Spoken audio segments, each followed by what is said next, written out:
Welcome to my YouTube channel chemistry with Naeem. और आज हम इंटर केमिस्ट्री चैप्टर नंबर 3 जिसका नाम है ऑर्गेनिक कंपाउंड्स, इसका हम मॉक टेस्ट करेंगे। मॉक टेस्ट में जो 50 मोस्ट इम्पोर्टेंट एमसीक्यूज है आज हम वो डिस्कस करेंगे। जैसे कि आप एमडी केट और ई केट की तैयारी कर रहे हैं, मेहरान या एनडी, क्विस्ट, नर्सिंग, डिफरेंट सारी यूनिवर्सिटी की आप तैयारी कर रहे हैं, तो आपको क्विक रिवीजन भी चाहिए। तो आपको पता है चैप्टर नंबर 3 में इतने ज़्यादा एमसीक्यूज़ नहीं है, मगर मैंने कोशिश की है कि मैंने 50 एमसीक्यूज़ बनाए और चैप्टर से कोर में जाके मैंने इंपॉर्टेंट एमसीक्यूज़ निकाले हैं। इसमें वो एमसीक्यूज़ भी ऐड हैं जो प्रीवियस यूनिवर्सिटी में आ चुके हैं, तो इस वजह से यहाँ पर ये इम्पोर्टेंट जो है वो मॉक टेस्ट होने वाला है। आपसे एक गुजारिश है, वो स्टूडेंट जिसने अभी तक चैनल को सब्सक्राइब नहीं किया तो काइंडली चैनल को सब्सक्राइब लाजमी करें और वीडियो को एंड तक देखें, और लाजमी ये भी बताइएगा कि आपको वीडियो कैसी लगी। तो स्टार्ट करते हैं। हमारे पास ये फर्स्ट क्वेश्चन है। ये जो फर्स्ट क्वेश्चन है एमडी के 2024 में आया हुआ है। इस तरीके से मैंने बीच बीच में एमसीक्यूज प्रीवियस जो यूनिवर्सिटीज़ में से आए हुए हैं पास पेपर्स में निकाल के मैंने इस टेस्ट में ऐड किए हैं। तो स्टार्ट करते हैं। First organic compound prepare in laboratory. जो लेबॉरेटरी में पहला ऑर्गेनिक कंपाउंड बना था वो क्या था? यूरिया था, अमोनियम साइनेट था, अमोनियम था, नन। तो जो फर्स्ट ऑर्गेनिक कंपाउंड लेबॉरेटरी में बनाया गया था जिसको वूलर ने बनाया था उसका नाम है यूरिया। यूरिया तो एक कॉमन नाम है, बाकी अगर हम केमिकल नाम दें तो वो आपके पास है डायअमाइन कीटोन। तो इस तरीके से आपके पास था डायअमाइन कीटोन। ये आपके पास अमाइन, ये भी अमाइन, ये आपके पास कीटोन हो गया, कार्बोनाइल ग्रुप है, ठीक है। तो ये डायअमाइन कीटोन बन गया। तो फर्स्ट का आपके पास है यूरिया है। और कौन से कंपाउंड में से बनाया था? अमोनियम साइनेट में से बनाया था। ये भी आप याद रखना। देखो, यूरिया एक ऑर्गेनिक कंपाउंड है, अमोनियम साइनेट एक इनऑर्गेनिक कंपाउंड है। तो वूलर ने क्या किया था? ऑर्गेनिक कंपाउंड बनाया था from the inorganic compound in the laboratory में बनाया था। क्वेश्चन नंबर 2 है, who propose vital force theory. Vital force theory को किसने प्रपोज किया था, किसने दी थी? वाइटल फोर्स यही कहती है कि जो ऑर्गेनिक कंपाउंड है वो प्लांट्स और एनिमल में से मिलते हैं। और वाइटल फोर्स थ्योरी को हमें वीएफटी पढ़ते हैं। तो जो वीएफटी या वाइटल फोर्स थ्योरी थी वो दी थी ब्राज़ील साइंटिस्ट था, उसने दी थी। और आपके पास जो वूलर है वो ऑर्गेनिक कंपाउंड का फादर भी कहलाता है, मतलब फादर ऑफ ऑर्गेनिक केमिस्ट्री। तो ये जो आप यहाँ पर एमसीक्यू डिस्कस करके आए हैं वो आपके पास वूलर ने दिया था। उसके बाद क्वेश्चन नंबर 3 है, many of the organic compounds are known because of which property. कौन सी प्रॉपर्टी की वजह से ऑर्गेनिक कंपाउंड जो है वो मिलियंस की तादाद में पाए जाते हैं? आइसोमेरिज्म की वजह से, पॉलीमराइजेशन, कैटिनेशन या अलाफ्दी। तो याद रखना, ये जो कैटिनेशन की वजह से बहुत सारे millions of the organic compounds पाए जाते हैं, बनाए जाते हैं। और कैटिनेशन जो है सबसे ज़्यादा जो प्रॉपर्टी है वो कार्बन की है, ठीक है, याद रखना ये भी। तो कार्बन मिलके एक लॉन्ग चेन, लंबी चेन, बड़ी चेन बनाते हैं जिसको हम कहते हैं कैटिनेशन। तो ability of carbon atom to bond itself is called catenation. मगर यहाँ पर सवाल है किस प्रॉपर्टी की वजह से बहुत सारे ऑर्गेनिक कंपाउंड पाए जाते हैं? तो यहाँ पर आपके पास कैटिनेशन है। क्वेश्चन नंबर 3 का सी जवाब परफेक्ट है। उसके बाद है question number 4, valency of carbon is 4। Carbon की वैलेंसी 4 होती है। इस तरीके से यहाँ पर ना कार्बन 4 ग्रुप में होता है, इसकी वैलेंसी भी यहाँ पर 4 होती है इन इट्स ऑर्गेनिक कंपाउंड।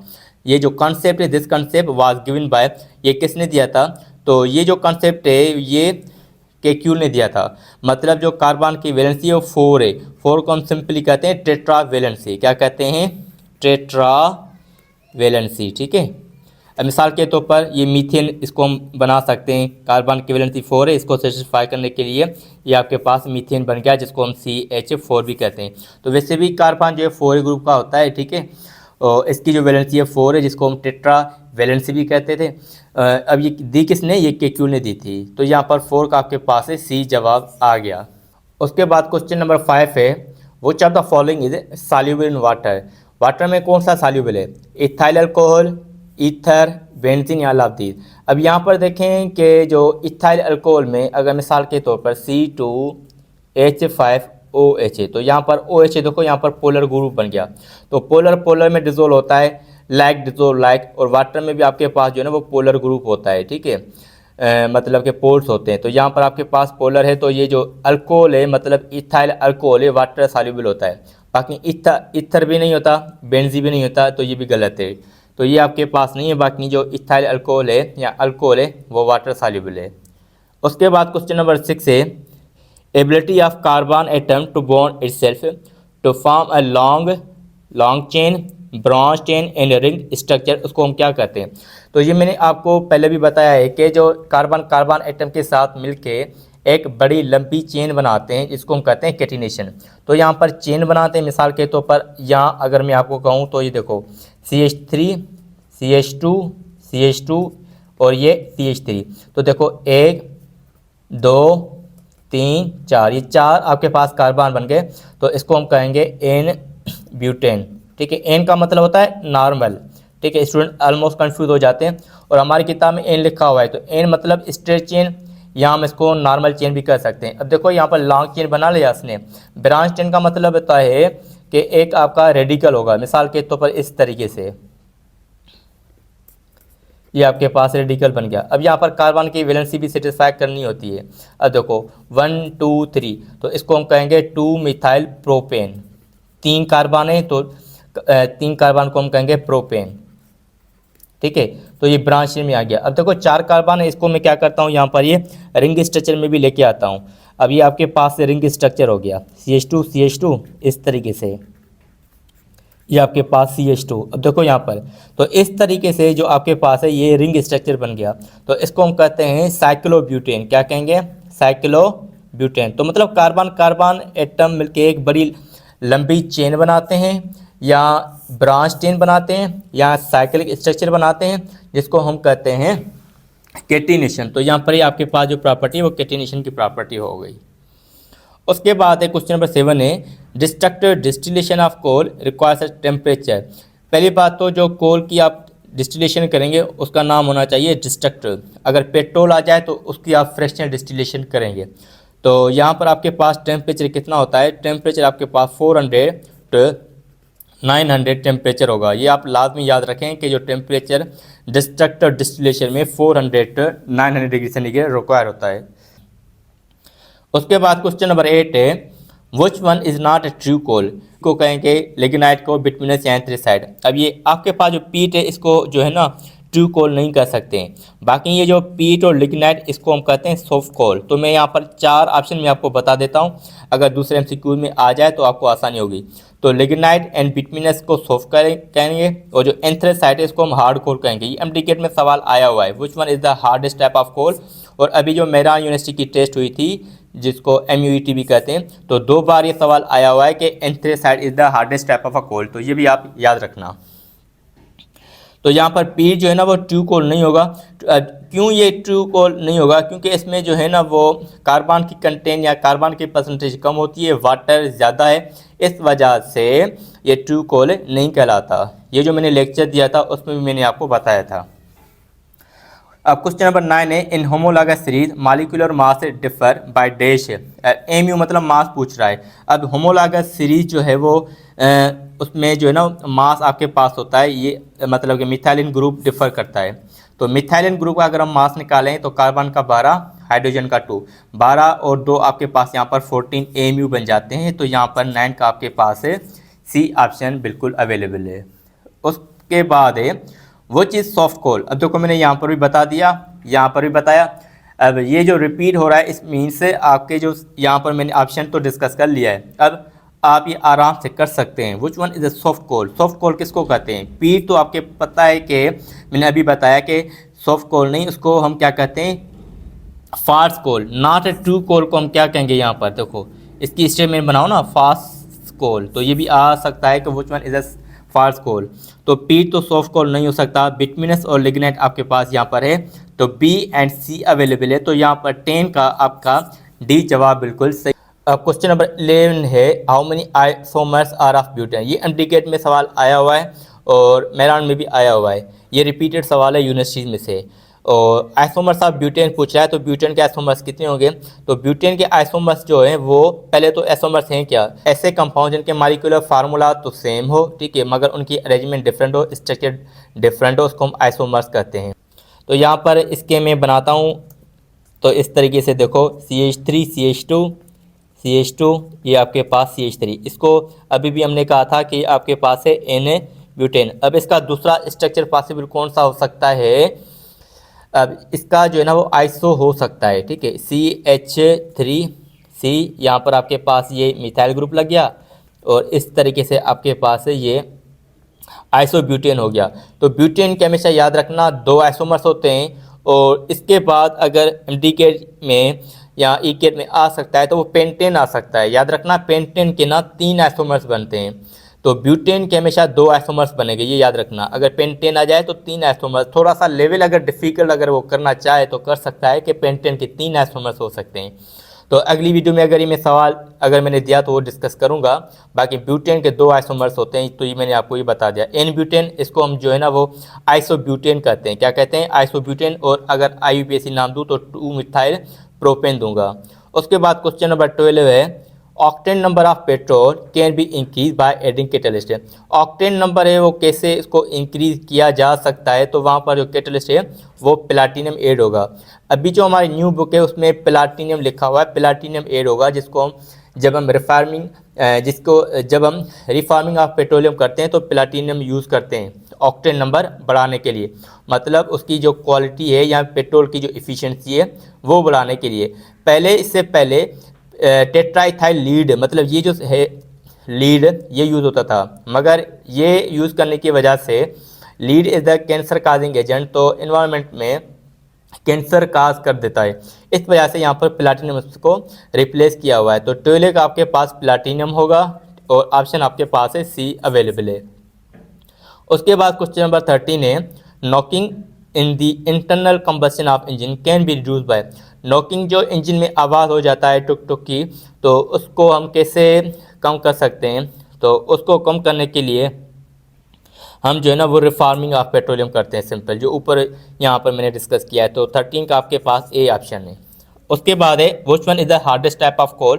कौन सा हार्डेस्ट टाइप ऑफ कोल है? तो आपके पास एंथ्रेसाइट है, मैंने पहले भी बताया हुआ है। तो 14 का डी ऑप्शन है। उसके बाद 15 है, the general formula of homologous series of alcohol. Alcohol का होमोलॉगस सीरीज का फार्मूला क्या होगा? तो ये आपके पास होगा CnH2n+1 और यहाँ पर आप सिंपली OH लगा दे देंगे तो आपके पास हो जाएगा। तो देखो CnH2n+1 OH ये आपके पास हो गया। तो 15 का C ऑप्शन अवेलेबल है। उसके बाद है 16, the functional group that contain oxygen. Oxygen होगा और ऑक्सीजन यहाँ पर कार्बोनाइल ग्रुप मतलब नहीं है। तो यहाँ पर आपके पास जो इस तरीके से मैं पहले बना देता हूँ। अब देखो ये आपके पास है ईथर का फंक्शनल ग्रुप है, तो यहाँ पर आपके पास है 16 का सिंपल बी है, ईथर का फंक्शनल ग्रुप होता है। अब क्वेश्चन नंबर 17 है, द मेल्टिंग पॉइंट ऑफ बक्की बाल। बक्की बाल की मेल्टिंग पॉइंट क्या होती है? तो बक्की बाल की जो मेल्टिंग पॉइंट है 2800 डिग्री सेंटीग्रेड होता है। तो 2800 डिग्री सेंटीग्रेड अवेलेबल है ऑप्शन में, तो मतलब सी जवाब हो गया। उसके बाद है बक्की बाल कंटेन डैश कार्बन। बक्की बाल में कितने कार्बन होते हैं? बक्की बाल में 60 कार्बन होता है। तो यहाँ पर आपको याद करना चाहिए बक्की बाल में 60 कार्बन होता है, 60 एटम जिसको हम कहते हैं, तो सी जवाब हो गया। उसके बाद 19 है, the percentage of lignite coal. Lignite coal में कार्बन की परसेंटेज कितनी होती है?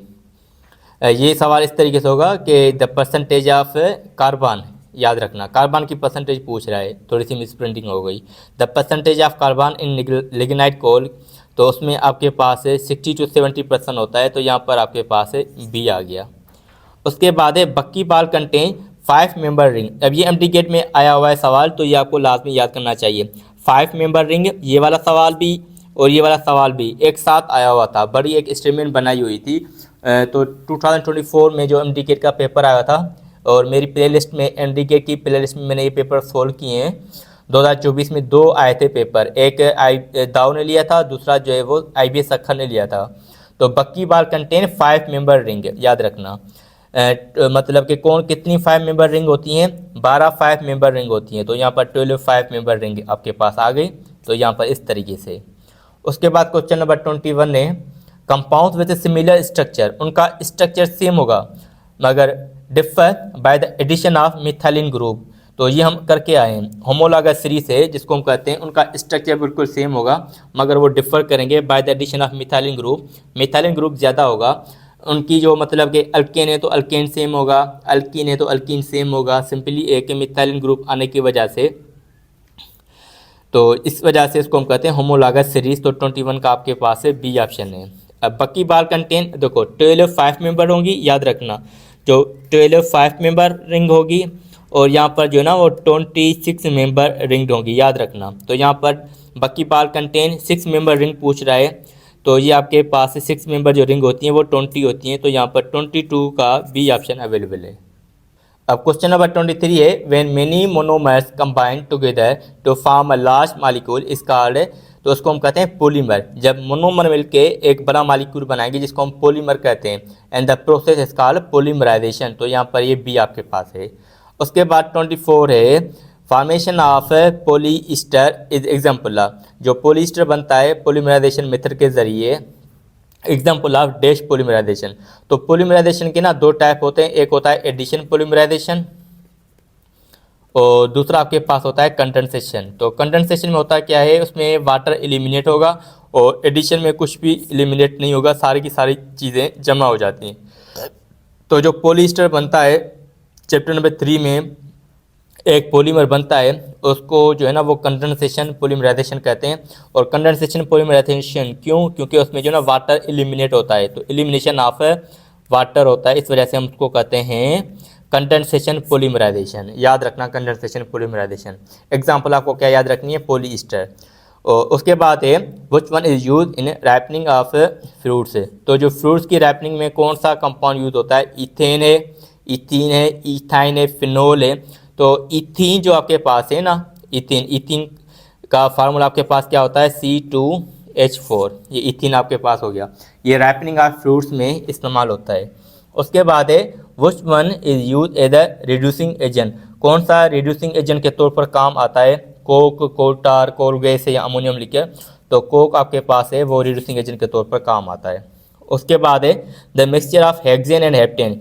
ये जो है वो ओल्ड बुक में सवाल आया हुआ था तो मैंने दे दिया है। वैसे एक बात हमेशा याद रखना, जो पेट्रोल आपके पास होता है मिक्सचर ऑफ हाइड्रोकार्बन्स होता है, तो इसमें आप कंफ्यूज नहीं होना। ये ओल्ड बुक में लाइन की वजह से मैंने दी हुई है, मगर याद रखना जो पेट्रोल होता है वो मिक्सचर ऑफ मतलब फिनोल भी आ जाता है, बेंजीन भी आ जाता है, मिक्सचर ऑफ हाइड्रोकार्बन से, मगर ये ओल्ड बुक में था तो इस वजह से मैंने दे दिया।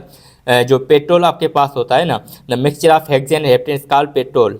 पेट्रोल आपके पास जो होता है वो हेक्सेन और हेप्टेन का मिक्सचर होता है, मगर हमारी न्यू बुक के हिसाब से आपके पास जो पेट्रोल है वो मिक्सचर ऑफ हाइड्रोकार्बन से। हाइड्रोकार्बन मतलब उसमें ये हेक्सेन भी आ जाएगा, हेप्टेन भी आ जाएगा, मगर एरोमेटिक कंपाउंड मिसाल के तौर पर जैसे बेंजीन हो गया, फिनोल हो गया, एरोमेटिक कंपाउंड। तो एरोमेटिसिटी की 4 कंडीशंस होती हैं, रूट्स होती हैं, मैं आपको वो लेक्चर्स में बताऊंगा।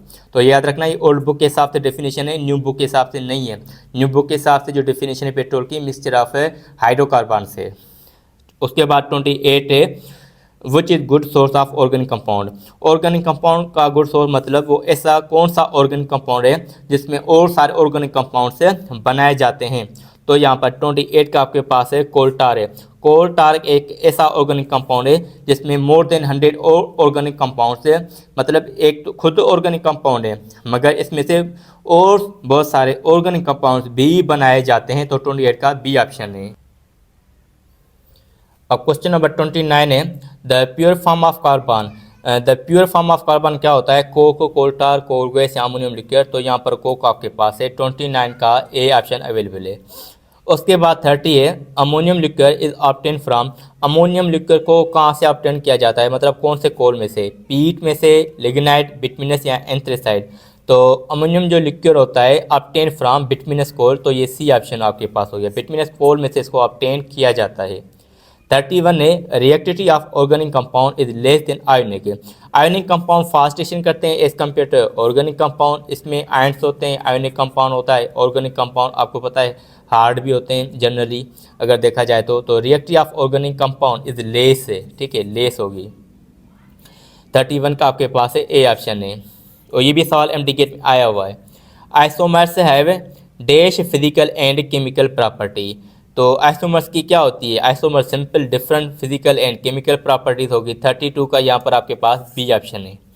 विच one is black thick liquid, कौन सा ब्लैक थिक लिक्विड होता है? तो कोक होता है, कोल टार, कोल गैस, अमोनियम लिक्विड। तो 33 का आपके पास यहाँ पर कोल टार होना चाहिए, इज ब्लैक थिक लिक्विड। तो 33 का भी ऑप्शन अवेलेबल है।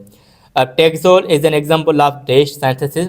टेक्सोल जो है वो कौन सी साइंसिस? साइंसिस आपके पास दो होती हैं, एक होती है पार्शियल, दूसरा टोटल। तो जो टेक्सोल है जो कैंसर की वजह से मेडिसिन इस्तेमाल की जाती है, तो वो कौन सी टेक्निक्स के यहाँ एग्जाम्पल है?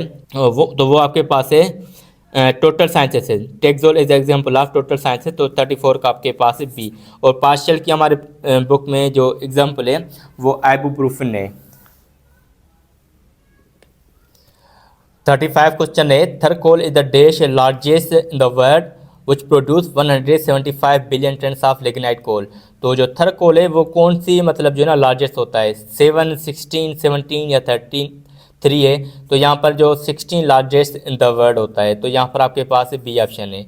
उसके बाद है ethyl alcohol is prepare from starch by, ये बायोटेक्नोलॉजी का सवाल है। Ethyl alcohol is prepare from starch by dash process है, बायोटेक्नोलॉजी से इसमें से जवाब है, बाकी बाय फर्मेंटेशन होगा। इस प्रोसेस का जो नाम है या टेक्निक अगर हम कह लें तो वो बायोटेक्नोलॉजी है। तो 36 का आपके पास डी ऑप्शन है। उसके बाद है general formula of alkane. Alkane का जनरल फार्मूला क्या होता है? CnH2n+2। तो ये तो मेरा यूनिवर्सिटी में बहुत सारे आए थे, ये भी मेरा यूनिवर्सिटी का सवाल है, और ये MDCAT का सवाल है, और ये मेरा यूनिवर्सिटी में इस बार सवाल आया हुआ है। तो जैसे मैंने आपको कहा था कि मैंने प्रीवियस यूनिवर्सिटी में जो अभी MCQ आ रहे हैं उनमें से मैंने बनाए हैं। तो ये आपके पास है, इसको हम क्या कहते हैं? CH2, इसको हम कहते हैं मिथाइलिन है, ठीक है। अगर इसको हम कहेंगे मीथेन, ये भी MDCAT में आया हुआ है, और MDCAT या मेरान में ये आया हुआ है। और अगर मिसाल के तौर पर एक हाइड्रोजन में निकाल दूँ तो ये हो जाएगा मीथाइल, ठीक है। तो ये आपके पास बन गया मीथाइल, और ये आपके पास बन जाता है मीथेन। अगर 2 हाइड्रोजन निकाल दो तो ये आपके पास बन जाएगा मिथाइलिन, ठीक है। तो ये आपके पास मिथाइलिन है। तो 38 का सी ऑप्शन है। अब सुई गैस वाज फाउंड इन, ये MDCAT में आवा था, इसमें ईयर पूछा गया था। बिल्कुल इजी सवाल है, वैसे तो ईयर पूछते नहीं है मगर इसका सवाल इसने पूछा हुआ है। सुई गैस वाज फाउंड इन 1952। जो सुई गैस है बलूचिस्तान का एक एरिया है, वहाँ पे ये डिस्कवर हुई थी। तो 1952 इसका जवाब है। 39 का ए ऑप्शन है। उसके बाद है वो इसका फादर ऑफ ऑर्गेनिक केमिस्ट्री।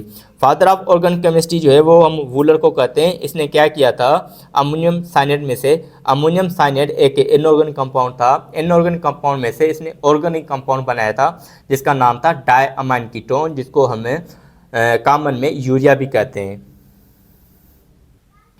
अब 41 है destructive distillation of coal gas. जब हम कोल की डिस्ट्रक्टिव डिस्टिलेशन करेंगे तो 4 मेन प्रोडक्ट्स होती है। एक आपके पास है कोल मतलब कि कोक हो गया, कोल टार होगा, कोल गैस हो गया, और तीसरा आपके पास अमोनियम लिक्विड, मतलब पहला कोक, दूसरा कोल टार, तीसरा कोल गैस, चौथा आपके पास अमोनियम लिक्विड। 4 मेन प्रोडक्ट होती हैं जब आप कोल की डिस्ट्रक्टिव डिस्टिलेशन करते हैं। याद रखना कि यहाँ पर कोल की हम डिस्ट्रक्टिव करते हैं, फ्रैक्शनल डिस्टिलेशन नहीं करते हैं। तो 41 का आपके पास है डी ऑप्शन है।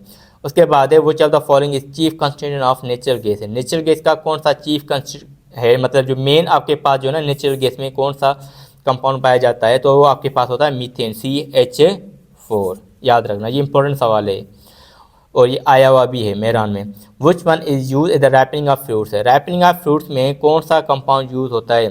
तो रैपनिंग ऑफ फ्रूट्स में ये पिछले भी मैंने यहाँ पर करवाया हुआ है, ये रिपीट सवाल हुआ है। तो इथीन ही होता है, और इथीन का आपके पास फार्मूला क्या होता है? C2H4। The compound belong to alkene family. ऐसा कौन सा कंपाउंड है जो अल्कीन फैमिली, अल्कीन में डबल बॉन्ड होता है? ये आपके पास मीथेन है, और ये तो आपके पास इथेन है, और ये आपके पास प्रोपेन है। तो देखो मीथेन, इथेन, प्रोपेन ये सारे अल्केन फैमिली है। अल्कीन पूछ रहा है तो अल्कीन की ये मैंने अगेन दे दिया यहाँ पर भी C2H4, तो जिसको हम कहते हैं इथीन। क्या कहेंगे? इथीन आपके पास आ गया।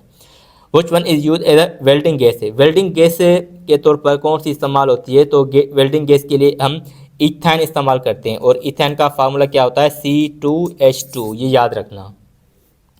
उसके बाद है which one is use as a preservative of biological molecule. ये MDCAT में आया हुआ है 2025 में, ये याद रखना। Which one is use as a preservative of biological molecule. Biological molecule को प्रिजर्व करने के लिए कौन सा जो है ना ऑर्गेनिक कंपाउंड यूज़ होते हैं, तो उसके लिए हम जो है वो यहाँ पर फार्मेलिन इस्तेमाल करते हैं। तो यहाँ पर आपके पास है फार्मेलिन हो जाएगा, तो यहाँ पर बी ऑप्शन है, तो 46 का बी ऑप्शन। अब यहाँ पर 47 है, in organic compound carbon atoms form.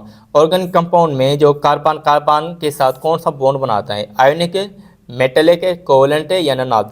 तो कार्बन कार्बन मिलके इनके साथ जो बॉन्ड होता है वो होता है कोवलेंट बॉन्ड होता है। तो 46 का आपके पास है सी ऑप्शन अवेलेबल है। उसके बाद 48 है, if a molecule contain more than one functional group, मतलब एक मालिक्यूल है इसमें दो या दो से ज़्यादा फंक्शनल ग्रुप है। मिसाल के तौर पर वो अल्केन भी है, सिंगल बॉन्ड है, अल्कीन भी है जिसमें डबल बॉन्ड हो, अल्काइन भी हो, ट्रिपल बॉन्ड हो। तो जब वो दो या दो से ज़्यादा फंक्शनल ग्रुप पाए जाएंगे तो हम उसको कहते हैं पॉलीफंक्शनल। तो सिंपल है यहाँ पर पॉलीफंक्शनल, कंफ्यूज नहीं होना कि डेरिवेटिव, आइसोमर या हाइड्रोक्साइलिक की, तो ये अलग चीज़ें होती हैं। तो पॉलीफंक्शनल, पॉली मतलब मेनी, फंक्शनल मतलब के फंक्शनल ग्रुप, तो ज़्यादा जब फंक्शनल ग्रुप पाया जाएगा तो हम उसको कहते हैं पॉलीफंक्शनल। उसके बाद है vinegar is the common name of है, कौन सा, वो एसिटिक एसिड होता है आपके पास। 49 का आपके पास है ए ऑप्शन है, the functional group that contain nitrogen atom. ऐसा कौन सा फंक्शनल ग्रुप है जिसमें नाइट्रोजन एटम, तो ये एम्प्टी गेट का सवाल है। तो यहाँ पर आपके पास अमाइड जो आपके पास होता है उसमें जो है नाइट्रोजन एटम पाया जाता है। तो यहाँ पर 50 का आपके पास है डी ऑप्शन है।